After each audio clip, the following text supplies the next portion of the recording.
오늘 읽어주신 이 본문은 아주 유명한 본문이고 또 복음서에 많이 등장을 하는, 또 우리가 잘 알고 있는 그런 내용입니다. 십자가에서 죽으신 예수님, 또 그 예수님의 무덤을 찾았던 여인들, 그 여인들이 부활의 첫 번째 증인이 되죠. 부활의 첫 번째 증인, 예수님 사셨습니다, 예수님 부활하셨습니다 라는 것을 제일 먼저 알렸던 여인.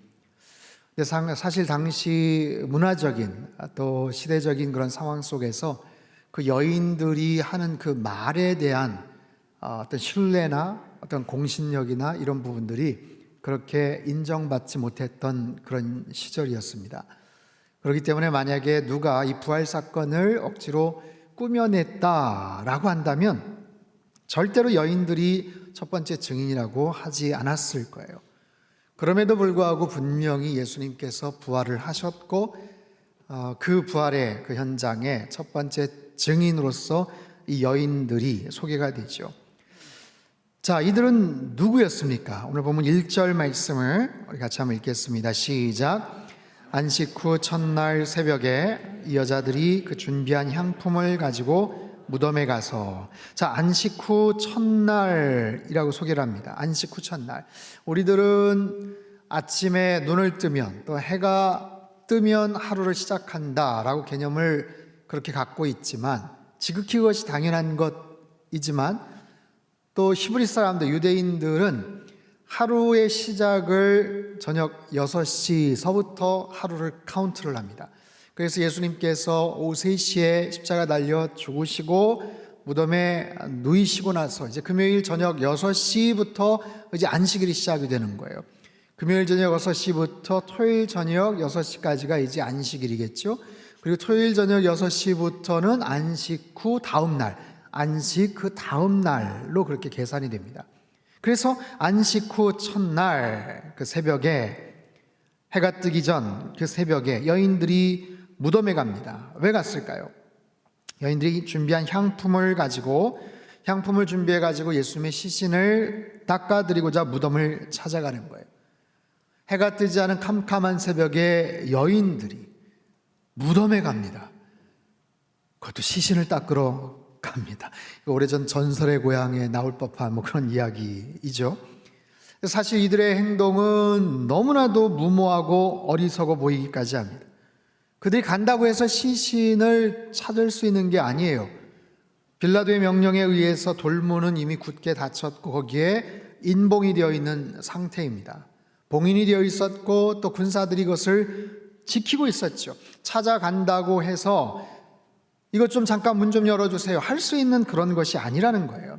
여인들은 대단히 무모하고 어떻게 보면 참 대책이 없어 보이죠. 겁이 없어 보이는 그런 여인들. 자, 무엇을 할 수 있는가? 이 여인들이 예수님을 향한 그 애정, 예수님을 향한 그 사랑의 마음을 엿볼 수가 있어요. 힘들지만 가겠다라는 거예요. 새벽 이른 시간이지만 나 가겠다. 장애물이 있어도 가겠다. 누가 막아도 일단 가겠다. 무서워도 가보겠다. 어떻게 될지 모르지만 그래도 가겠다.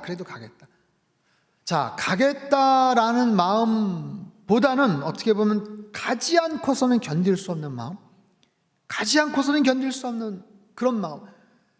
너희들 예수님 돌아가시는 거 봤잖아. 그냥 우리 이대로 있을 거냐? 라는 거죠. 여러분, 유대인들의 관습에서 장사 지내는 것 없이 시신을 그냥 묻어버린다? 이것은 대단한 결례고 끔찍한 일이에요.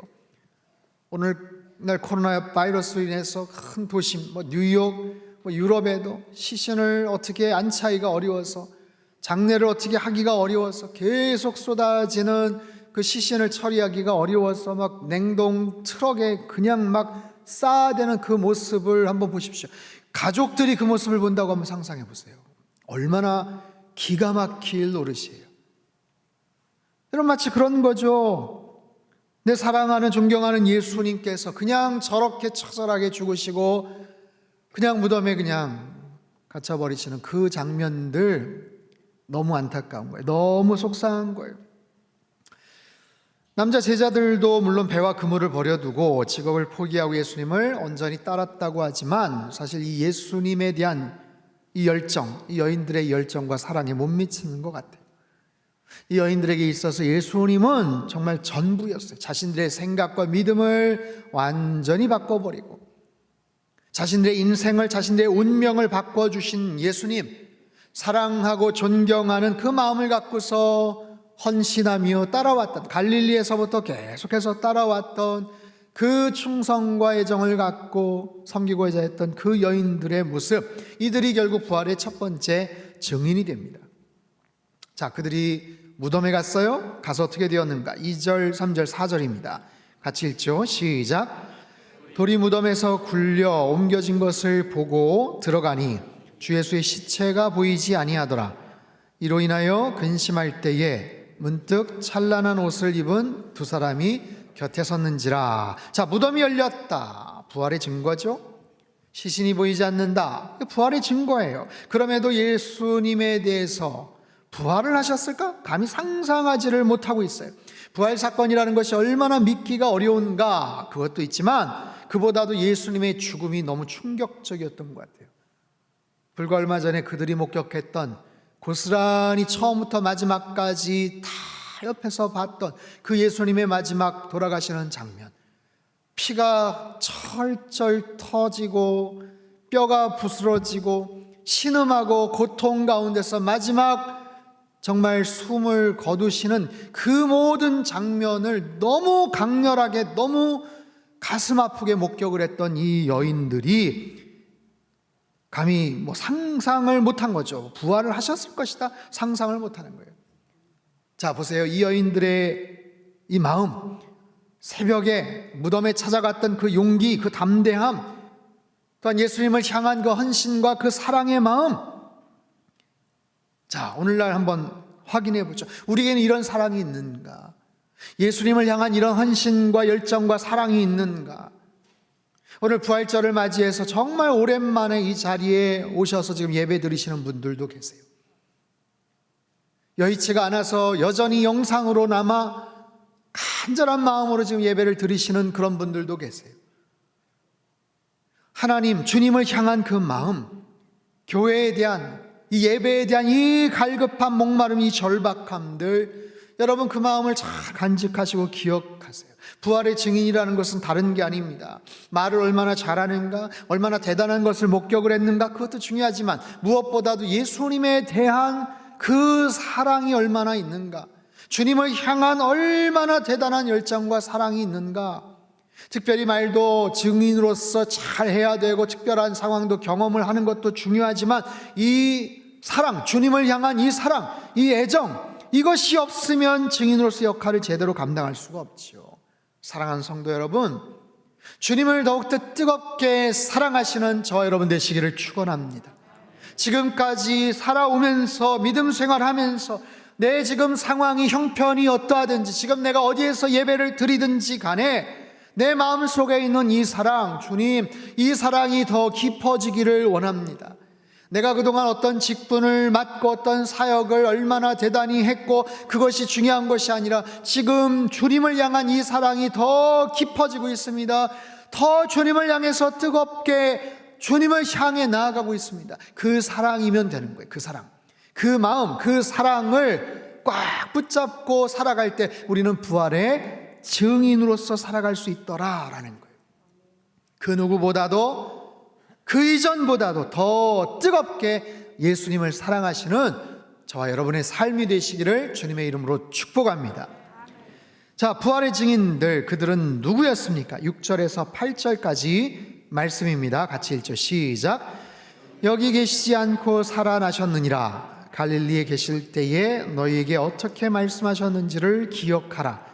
이르시기를 인자가 죄인의 손에 넘겨져 십자가에 못 박히고 제3일에 다시 살아나야 하리라 하셨느니라 한데 그들이 예수의 말씀을 기억하고, 자, 현장에 있던 천사들이 얘기하는 거예요. 여기 계시지 않고 살아나셨어. 갈릴리에서 하셨던 말씀을 기억해봐라. 그 말씀, 예수님이 하셨던 말씀, 예수님이 순환을 당하실 것이다 라는 말씀, 십자가에 달리시고 죽으시고 사흘 후에 부활하실 것이다 라는 이 말씀, 이야기를 들으니까 생각이 나는 거예요. 기억해냈어요. 그들은 기억해냅니다. 처음에는 물론 잘 몰랐지만 기억해내는 거예요. 금방 떠오르지를 않았지만 결국 그들은 예수님의 그 귀한 말씀을 기억해냅니다. 여러분, 말씀을 잘 기억하고 있다는 것은 얼마나 중요합니까? 믿음 생활에서 하나님 말씀을 잘 읽고 잘 기억하고 있다는 것이 얼마나 중요해요. 아무리 많이 읽었어도, 오랫동안 성경에 대해서 접했다고 해도 그 말씀이 잘 정리가 되어 있지 않고 이게 긴가민가 싶고 이러면 정작 필요할 때 그 말씀을 꺼냈을 수가 없는 거예요. 정작 어렵고 위기 상황에서 그 말씀이 떠오르지 않는다면 얼마나 난처합니까? 여러분, 위기 상황일수록 매뉴얼을 잘 기억을 해야 돼요. 비상 상황일수록 내가 어떻게 해야 되는가, 그 여러 가지 그 상황들을 숙지하고 살아가야 돼요. 평상시에는 상관이 없어요. 하지만 뜻하지 않은 그런 위기 상황 속에서, 예를 들면 비행기를 탈 때 이륙 전에 스튜어디스가 스크린을 통해, 방송을 통해서 열심히 설명을 합니다. 만약에 혹시나 있을 비상 상황에 대해서 어떻게 대처를 하시고, 위에서 호흡기가 마스크 같은 게 내려오고 구명조끼는 어디에 있고 어떻게 착용을 하시고, 근데 제대로 듣는 분들이 없어요. 이미 다 알고 있어서 그러는지 아니면 설마 무슨 문제가 생기겠어 생각을 하시는지는 모르겠지만, 어쨌든 위기 상황에서 그 매뉴얼대로 행동을 하는 것, 공지해 준 그 내용대로 숙지해서 행동으로 옮기는 것, 이게 중요한 거예요. 자, 우리 상당교회 최근에 부활을 향한 40일의 여정, 지난 금요일 날 끝이 났습니다. 40일 동안 매일 10분, 한 12분, 3분 정도 영상을 매일매일 올려서 같이 여러분들과 같이 했어요. 여러분, 어떻게 보셨나요? 아유, 드디어 끝났다. 드디어 끝났다. 혹시 그러시나요? 아쉽거나 혹시 서운하신 분들이 혹시 있으신가요? 저도 어제 6시에 아침에 그냥 습관적으로 유튜브 딱 키다가 끝났지. 끝났구나. 사실은 한 2, 3주 정도 하면 되겠거니 생각을 했어요. 이렇게 길어질 줄 몰랐죠. 왜 그것을 기획을 했는가? 아니, 교회에 나올 수도 없고 같이 만날 수도 없고, 이게 어떤 공동체성에 대한 부분들도 있지만 이 힘들고 어려운 상황 속에서 예배를 제대로 드리기도 좀 어렵고, 수없이 많은 세상적인 뉴스와 정보와 이런 것들이 있지만 정작 하나님 말씀, 이 하나님 말씀, 여러분, 광야를 살아갈 때 하늘의 양식, 하늘의 만나가 필요한 거거든요. 이 광야를 어떻게 건너가야 되는지, 이 풍랑을 어떻게 헤쳐가야 되는지, 눈앞에 요단강을 어떻게 건너가야 되는지, 그리고 이런 어려운 상황 속에서 우리는 생각이 많아요. 고민과 질문이 많아진다고요. 성경에 나오는 인생 질문, 중요한 그런 질문들, 내가 믿는 하나님은 어떤 분이신지, 나는 누구인지, 나의 영적 정체성, 나의 사명이 무엇인지, 내 인생이 어디에서부터 와서 어디로 가는지, 어떻게 하면 구원을 얻을 수 있는지, 또한 십자가의 귀한 진리의 말씀들 우리가 함께 살펴봤죠. 그 모든 것이 뭐냐면 사실은 어려움을 당할 때, 위기 상황에서 우리가 어떻게 대처해 나갈 수 있는지에 대한 영적인 매뉴얼이죠. 그 말씀들을 잘 우리가 정리해 두고 꺼내 쓰는 거예요. 필요한 상황에서 꺼내서 이럴 때는 어떻게 해야 되더라, 이런 상황에서 어떻게 믿음의 선진들은 그렇게 헤쳐나갔더라, 이런 것들을 잘 우리가 헤아리는 거죠. 여러분, 오늘날 이 위기의 상황 속에서 주님의 말씀을 기억하는 것은 얼마나 중요한지 몰라요. 말씀이 들어가야 내 마음이 중심이 잡히는 거고, 흔들리지 않게 되는 거고, 절망하지 않고 두려워하지 않고 벌벌 떨지 않고 이 위기 상황을 헤쳐나갈 수 있는 거죠. 자, 천사들이 여인들에게 묻습니다. 어찌하여 살아있는 자를 죽은 자 가운데서 찾느냐?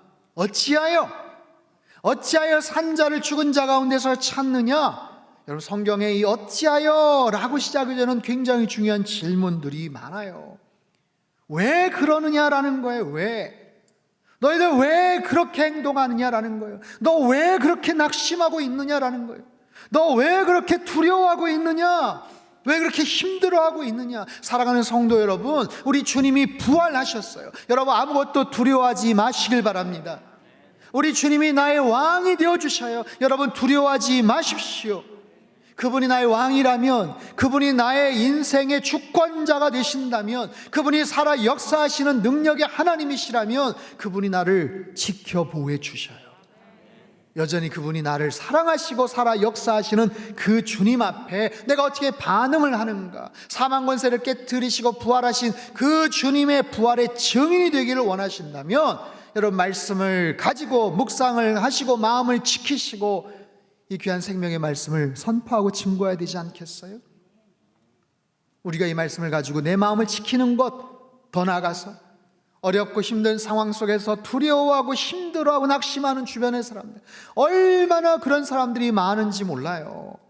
이 상황에서 어찌할 바를 알지 못한 우리 주변의 사람들, 전 세계 곳곳에 수없이 많은 확진자들, 막 어두운 먹구름처럼 막 계속해서 다가오는데 어떻게 할 바를 알지 못하고, 자기들이 믿었던 우상 앞에 절을 해봐야 아무런 소용이 없고 소망이 보이지 않는 그런 상황들, 여러분, 주님께서 사망 권세를 깨뜨리시고 부활하셨음을 여러분 믿으시고 선포하시기를 바랍니다. 너무너무 힘든 시간이지만 그렇기 때문에 이 메시지가 아주 필요한 그런 상황이라는 것을 아시고 일평생 이 부활의 메시지 복음의 증인으로 살아가시기를 주님의 이름으로 축복합니다. 자, 부활의 증인들, 그들은요 삶의 현장에 가서 이제 열심히 증언을 합니다. 9절을 한번 보죠. 같이 읽습니다. 시작. 무덤에서 돌아가 이 모든 것을 11사도와 다른 모든 이에게 알리니. 자, 제가 밑줄을 쳤어요. 무덤에서 돌아갔다. 무덤에서 어디로 돌아갔을까요? 무덤에서 다른 무덤으로 갔을까요? 그렇지 않죠. 무덤에서 자기 집으로 갔겠죠. 무덤에서 자기 마을로 갔겠죠. 무덤에서 자기 삶의 거처를 향해 나아갔겠죠. 여러분, 무덤이란 어떤 장소입니까? 죽음의 장소예요. 죽음의 현장입니다. 그곳에서 이제 삶의 자리로 나아가라는 거예요. 여기서의 무덤은 아주 독특합니다. 무덤이 열렸어요. 수의가 개켜 있어요. 기적의 현장이죠. 아, 예수님 부활하셨구나, 살아나셨구나. 아주 특별한 자리, 기적의 자리. 하지만 그 기적의 자리에만 마냥 머물러 있을 수는 없어요. 이제는 사명의 자리로 나아가라라는 거죠. 나아가서 그들은 전했습니다. 자신들이 보고 경험한 이야기를 전했어요. 이 증인들, 이들은 누구였는가? 다시 한번 9절 10절 말씀 시작. 무덤에서 돌아가 이 모든 것을 11사도와 다른 모든 이에게 알리니 이 여자들은 막달라 마리아와 요한나와 야고보의 모친 마리아라, 또 그들과 함께 한 다른 여자들도 이것을 사도들에게 알리니라. 자, 이 여자들은 막달라 마리아, 우리가 많이 들어봤어요. 요한나, 생소한 인물입니다. 헤롯의 청지기였던 구사라는 사람의 와이프예요.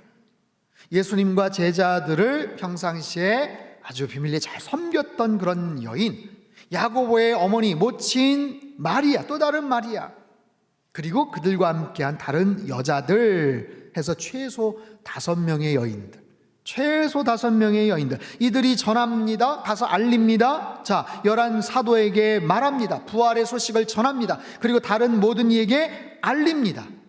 상상해 보십시오. 그들이 또 누구에게 이 이야기를 전했을까요? 11사도, 다른 모든 이들에게 전했다라고 합니다. 얼마 동안 이 메시지를 전했을까요? 한 달? 6개월? 한 1년 하다가 말았을까요? 그렇지 않습니다. 자기네들이 보고 경험했던 그 메시지를 그들은 1년, 2년, 3년, 5년, 아니 평생 동안 만나는 모든 사람들에게 이 부활의 소식을 전하지 않았겠어요? 부활의 증인으로 평생 죽을 때까지 살아간 거예요. 아주 특별한 증인들이죠. 만나는 모든 사람들, 아직 그 소식을 알지 못하는 사람들, 낙심하고 절망하는 그런 사람들, 예수님에 대해서 들어본 적이 없던 그런 사람들, 그분이 누구신지, 그분이 어떤 삶을 사셨는지, 어떻게 죽으셨는데 어떻게 살아나셨는지, 그분을 믿으면 어떻게 되는지, 이 놀라운 일들을, 이야기들을 죽을 때까지 평생 전하지 않았겠어요? 여러분, 이들은 요즘 말로 말하면 슈퍼 전파자예요. 슈퍼 전파자. 가는 곳곳마다 주님의 십자가의 그 생명의 능력들을, 소식을 전했던 사람. 하지만 부활의 증인이 된다는 것은 쉬운 것은 아닌 것 같아요. 자신들이 목격을 했고 경험했던 소식을 분명히 전했지만 그 현장에 있었던 사람들이지만 부활의 증인으로 사는 것이 그렇게 쉽지 않아요. 왜냐하면 사람들의 반응이 시원치 않습니다. 사람들이 별로 이렇게 달가워하지 않는 것 같아요. 잘 믿지를 않아요. 여러분 당시의 반응도 보십시오. 11절 12절 말씀 같이 읽죠. 시작. 사도들은 그들의 말이 허탄한 듯이 들려 믿지 아니하나 베드로는 일어나 무덤에 달려가서 구부려 들여다보니 세마포만 보이는지라 그 된 일을 놀랍게 여기며 집으로 돌아가니라. 자, 사도들이 이 여인들이 하는 말을 어떻게 받아들여요? 허탄한 듯이 들렸다. 허탄한 듯 들리다. 어처구니 없이 들었다라는 뜻이. 어처구니 없는, 어이가 없네. 야, 무슨 희한한 얘기를 해. 여러분 이 말을 지금 전해 들은 사람이 누구예요? 불신자들이에요? 예수님이 핍박했던 바리새인들입니까? 그렇지 않아요. 예수님의 제자들이에요. 가장 가까웠던 사람들이에요. 그럼에도 불구하고 어처구니 없었다. 믿지 않았다. 왜요? 그만큼 부활의 사건은 힘든, 믿기가 어려운 그런 사건. 이야기를 들으면 야, 2000년 전 그 당시에도 그랬는데 오늘날 오죽하겠어. 당시 부활을 직접 목격한 사람들이 말을 하는데도 이 정도인데 아유, 우리가 뭘 전하겠어? 우리가 뭘 얘기하겠어? 이 사람들은 뭐 예수님 만나기라도 했지, 부활의 그 현장에도 갔었지, 예수님 죽으시는 그 과정들 봤지. 나는 부활을 본 적도 없고 경험한 적도 없고 그래서 할 수가 없다. 그래서 나는 자신이 없다. 여러분 어쩌면 오늘날 한국 교회의 모습이 이와 비슷하지 않나 싶어요. 제자들도 마찬가지입니다. 그런 불신, 염려, 두려움. 예수님 돌아가시고 나서 그들이 모여 있었습니다. 모여서 비상대책 회의를 했던 건지 뭔지는 모르겠어요. 문을 꽁꽁 걸어 잠그고 자기들끼리 모여 있었어요. 예수님께서 그곳에 들어가셔서 평강이 너에게 있을지어다 말씀을 하시죠. 그들은 벌벌 떨고 있었습니다. 위축되어 있었어요. 어떻게 해야 될지 탄식과 한숨과 막막한 그런 상황들. 한국 교회 요즘 모습이 굉장히 위축되어 있습니다. 주눅 들어 있어요. 지탄을 받고 손가락질을 당하고 여러 가지 그런 상황 속에서 이제 어떻게 해야 될지를 알지 못해서 어디 가서 목소리를 잘 낼 수도 없는 그런 상황들. 어쩌면 오늘 본문에 나와 있는 이런 제자들의 모습과 같이 주눅 들어 있고 위축되어 있는 그런 우리들의 그런 모습들, 그래서 전할 수 없다고요? 그래서 난 자신이 없다고요? 아니 요즘 때가 어느 때인데? 여러분 그렇지 않습니다. 여러분 부활의 증인, 이 부활의 증인들이 결국 다 세상을 떠나지요. 현장을 직접 목격했던 사람들이 다 세상을 떠납니다. 그리고 나서 그 사건, 그 사실은 그냥 사라져 버렸나요? 부활의 증인들과 동시에, 사라짐과 동시에 그 사건들이 사라져 버렸나요? 그렇지 않습니다. 그 증인들이 세상을 떠나고 그 증인들이 이 땅에 사라졌어도 그 증인들이 전한 메시지는 살아있어요. 그 증인들이 전했던 그 사건은 여전히 살아있다라는 거예요. 그 빈무덤을 봤던 그 증인들은 세상을 떠났지만 2000년 기독교 역사 속에서 살아계신 하나님께서, 성령 하나님께서 수많은 사람들, 성도들, 크리스천들의 그 삶의 현장에서 여러 가지 모습으로 나타나셨고 그들과 함께 하셨고 놀라운 은혜와 사랑을 허락해 주신 줄 믿습니다. 저와 여러분의 삶도 마찬가지죠. 여러분 여기까지 어떻게 오셨습니까? 살아온 믿음의 여정 속에서 주님을 어떻게 만나셨나요? 나는 부활을 본 적도 없고 그 당시 예수님의 그 모든 상황들, 나는 그런 경험은 없지만 그럼에도 불구하고 부인할 수 없는 내 마음속에 주님에 대한 확신과 살아계심의 역사들이 있잖아요. 여러 가지 우여곡절 삶의 어려움 속에서 내가 눈물로 기도할 때 주님께서 나의 삶을 지켜 인도해 주셨던 십자가의 바다와 같은 그 사랑이 우리에게 있지 않나요? 그 부활하심에 대한 명백한 그 확신과 그 생명의 역사들이 우리 안에 있지 않아요? 우리는 그래서 또 다른 증인이 될 수 있는 거예요. 성경의 수많은 그런 믿음의 여정을 걸어왔던 증인들처럼 부활의 여정을 우리는 살아갈 수 있어요. 여러분, 이 메시지가 오늘날 정말로 필요합니다. 사람들 듣고 싶어하지 않는 것 같고, 교회에 대해서 조롱하고 손가락질을 하는 것 같고, 아니 지금 더구나 코로나19로 온 세상이 어수선하고 긴급하고 중요한 뉴스들이 많은데, 이런 상황 속에서 이 부활의 소식을 전한다는 게 과연 적합하기만 할까? 가능할까? 예, 가능하죠. 아니, 적절하죠. 적합하죠. 그 어느 때보다도 이 부활의 메시지가 필요한 시대를 살아가고 있죠. 이 소식을 어떻게 전할까? 이 방법론적인 고민보다도 그 어느 때보다도 이 부활의 소식이, 주님 살아계심에 대한 이 놀라운 소식이 그 어느 때보다 필요한 그런 시기다라는 거예요. 우린 지금 위기 상황입니다. 세계적인 위기 상황. 누군가 얘기했어요. 3차 세계대전, 그렇게 표현을 하더라고요. 근데 적들이 보이질 않아요. 온 세상이 똘똘 뭉쳐서 뭔가를 해보려고 하는데 이 적들이 보이지도 않아요. 1월 9일 우한에서 첫 번째 사망자가 발생을 합니다. 그리고 92일 만에 10만 명의 사망자가 생겼어요. 92일 만, 100일도 안 됐어요. 전 세계 210개의 국가 지역에 확진자가 약 180만 명으로 퍼졌어요. 얼마나 급속도로, 얼마나 이 전염력이 빠른지. 남미 아마존의 그 정글 속에 선교사님들이 들어가기도 어려운 곳에 세상에 그 원주민들에게 바이러스가 퍼져서 잘못하면 몰살을 당할 수도 있다, 이런 얘기가 있어요. 미국에, 유럽에, 지금 일본에 얼마나 급속도로 확진이 지금 퍼져나가고 있습니까? 사망자가 넘쳐나고 있습니까? 아니, 카운트를 할 수도 없는 저 아프리카나 인도나 브라질의 그 난민촌들, 너무너무 열악한 그런 상황들, 변변한 대책도 없는 그런 상황 속에서 얼마나 많은 사람들이 지금 절망과 두려움 가운데 벌벌 떨고 있는지 몰라요. 두려운 거예요. 죽음에 대한 두려움. 불안한 거예요. 전 세계가 간절하게 원합니다. 뭘요? 빨리 효과적인 치료제가 나왔으면 좋겠다. 정말 탁월한 백신이 빨리 좀 나와서 주사 한 방 맞고 약 좀 먹으면 완치가 되었다더라. 야, 그거 걱정할 거 없다더라. 마스크도 벗고 예전처럼 같이 모여서 예배도 드리고 정상적인 생활을 할 수 있는 그날이 오기를 간절하게 원해요. 여러분, 이 전염병, 이 무서운 전염병, 중세 흑사병, 패스트로 인해서 유럽의 인구 한 3분의 1이 다 정말 죽어갔어요. 1900년대 초반에 스페인 독감으로 인해서 몇 천만 명이 전 세계에 죽었다고 하죠. 홍콩 독감, 최근에 사스나 메르스나 이 무서운 코로나19 바이러스가 있지만, 여러분, 사실 이전부터 더 치명적이고 더 무서운 굉장히 지독한 바이러스가 있었습니다. 혹시 아세요? 제가 이번 12강주리에 썼던 내용이 일부예요. 제가 한번 읽어볼게요. 눈에 보이지 않는 코로나 바이러스는 온 세계를 공포에 떨게 했고 지구촌을 멈춰서게 만들었습니다.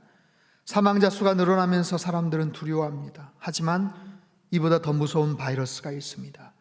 그것은 치사율 100%라는 죄의 바이러스입니다. 죄의 삭은 사망이고 그 사망을 이길 존재는 그 어디에도 없었습니다. 그러나 예수님은 십자가를 통해 사망 권세를 깨트리셨습니다. 죄와 죽음을 이기신 부활의 능력으로 말씀하십니다. 나를 믿는 자는 죽어도 살 것이고 살아서 나를 믿는 자는 영원히 죽지 않는다. 두려워하지 마십시오. 코로나19도 언젠가는 힘을 잃고 우리 일상도 결국 회복될 것입니다. 생명의 능력을 누리십시오. 부활의 소망을 찬양하십시오. 사랑하는 성도 여러분, 오늘 부활절이에요. 부활절이 무슨 날인지 아세요? 예수님께서 사망 권세를 이기시고 부활하신 승리의 날입니다. 부활절은요, 예수님께서 우리에게 영원한 생명을 주신 기쁨의 날이기도 합니다. 부활절이 무슨 날인지 아세요? 치사율 100%의 죄의 그 지독한 바이러스가 이제 종식되었다라고 선포하는 날이에요. 가장 완벽하고 가장 강력한 생명의 백신이, 치료제가 나왔음을 선포하는 바로 그런 날이기도 합니다.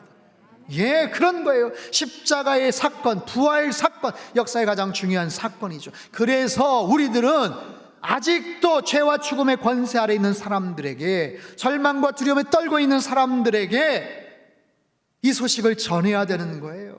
살 수 있는 방법이 여기 있습니다. 소망이 여기 있습니다. 방황하고 이리저리 찾아서 어찌할 바 몰라 하는 우상을 찾아 헤매다니는 사람들 향해서 우리는 힘있게 외쳐야 됩니다. 예수님이 다시 사셨습니다.